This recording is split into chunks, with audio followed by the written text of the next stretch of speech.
Georgia has now actually, in the Georgia Senate, they've narrowly approved an omnibus voting bill that would end no excuse absentee voting 16 years after Republicans first enacted it. It was their thing, and they have since turned against it, of course. The legislation would make a number of sweeping changes to Georgia's election code, most notably cracking down on who is eligible to vote by mail. It scraped through 29-20 in the GOP controlled Georgia Senate, which was the absolute minimum number of votes Republicans needed. 4 Republicans sat out the vote, which is pretty interesting actually. But now, instead of allowing anyone to request an absentee ballot, the bill would limit it to people who are over 65, are physically disabled, are required to be outside their voting precinct during the 3-week in-person early voting period and election day, have a religious holiday that falls on election day, work in elections, or qualify as military or overseas absentee voter. The legislation also would require voters to provide identification information such as a driver's license number, both of which they apply, both when they apply to vote by mail and when they return the ballot. And of course, we know that not everyone has a driver's license, and it is not, there's no racial equity in terms of access to that, at least in fact. And so Georgia is also getting in on it, which I see, Quay, as a slightly different thing than Iowa. I feel like there's a much more clear racial, like they hate democracy as much as the Iowans do. But here, I feel like they've seen what a few years of success in activism by voting rights advocates. You saw Black voters turn out at higher rates, and I feel like they're just not going to have that at this point.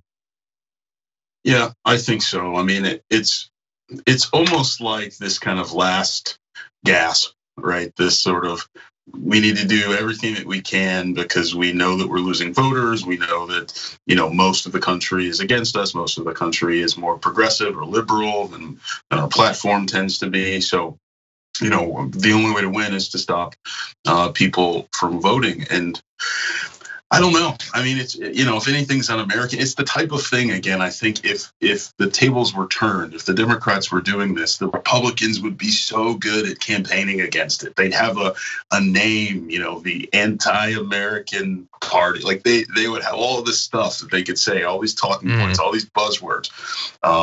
And the Democrats, try to play it straight for the most part. They do give the information, but they don't know how to hook, I feel like, the average, not too interested voter. And not that they need to play fair politics, but I do feel like they could at least be a little bit more marketable in terms of their messaging.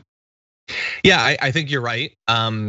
We've been talking about it for a long time here, but it clearly doesn't get people fired up. I mean, and it's disappointing. I don't know what the solution is. I don't know, and I get that, like, it's hard to get people to focus on things that seem sort of abstract, like the state of democracy.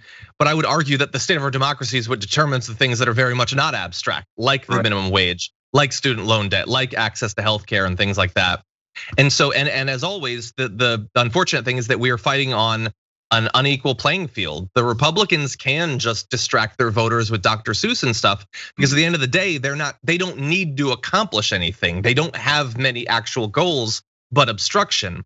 The left identifies things that they want to get done, and there's nothing but obstacles in the way to getting that done. And it's frustrating. And so, unfortunately for Georgia, hopefully there will be challenges to this and other laws that they're trying to pass there. Hopefully, Stacey Abrams and other voting rights activists in the area will fight back against this. Yeah, I mean, something's got to change. Something's got to change. Well, things are always changing, but hopefully something good will happen at some point.